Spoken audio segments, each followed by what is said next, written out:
सुप्रभात, नमस्कार। मैं सुधा सक्सेना। दशहरा आते ही जगह जगह 10 सिर वाले रावण का पुतला तैयार होने लगता है और हम रावण को जला करके अपनी इति समझ लेते हैं, जबकि प्रतिदिन वह रावण जो हमारे मन के अंदर है उसको जलाना ही वास्तव में दशहरा है। वो रावण के 10 सिर नहीं बल्कि हर मानव के अंदर स्थित या उपस्थित अनेक प्रकार के अहंकारों का प्रतीक है। आइए आज अहंकार का त्याग पर ही कुछ विचार करते हैं। बुद्धि 2 प्रकार की होती है, सद्बुद्धि और कुबुद्धि। प्रतिभा को जिस प्रकार की बुद्धि का संग मिल जाता है उसकी वैसी ही गति हो जाती है।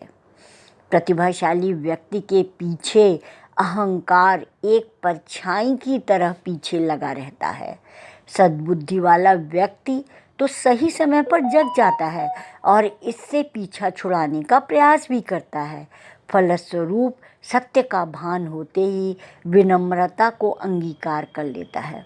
इसके विपरीत कुबुद्धि वाला व्यक्ति कितना ही प्रतिभाशाली क्यों ना हो, अहंकार को गले का हार बनाकर पतन की राह पर बढ़ता जाता है।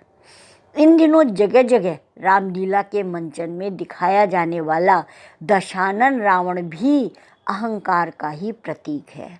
रावण के 10 सिर किसी असाधारण विशेषता या असामान्य शारीरिक संरचना को प्रदर्शित नहीं करते, वरन सामान्य व्यक्ति की तुलना में 10 गुना अधिक अहंकार के द्योतक हैं।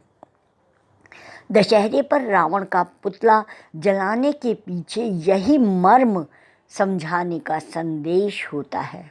स्वयं को कर्ता और स्वामी समझने का अहंकार भाव व्यक्ति के अंदर नैसर्गिक पवित्रता को दूषित कर देता है। व्यक्ति स्वयं को ईश्वर के अधीन नहीं अपितु स्वयं को ईश्वर के समकक्ष समझने लगता है। उसे लगने लगता है कि वह जो चाहे पा सकता है। अपने भाग्य का भाग्य विधाता वही है। वह भूल जाता है कि यह मायावी दुनिया ईश्वर की रची हुई है। स्वयं को सर्वेसर्वा समझने वाला व्यक्ति तो मात्र एक चक्री वाले झूले में बैठा उत्थान के सर्वोच्च बिंदु पर है, जहाँ से पतन के निम्नतम बिंदु तक आना तय है। इस चक्री से निकलने का एकमात्र रास्ता है कि अपनी समस्त उपलब्धियों को ईश्वर पर अर्पित करते जाना, अहंकार का पूर्णतः त्याग कर देना, सरल एवं विनम्र हो जाना। सफलता और असफलता सब ईश्वर द्वारा ही प्रायोजित है। रावण जैसे महाज्ञानी, परम विद्वान, शास्त्रों के ज्ञाता, बुद्धिमान राजा को अहंकार ने ही तो एक खलनायक के रूप में सदा के लिए स्थापित कर दिया।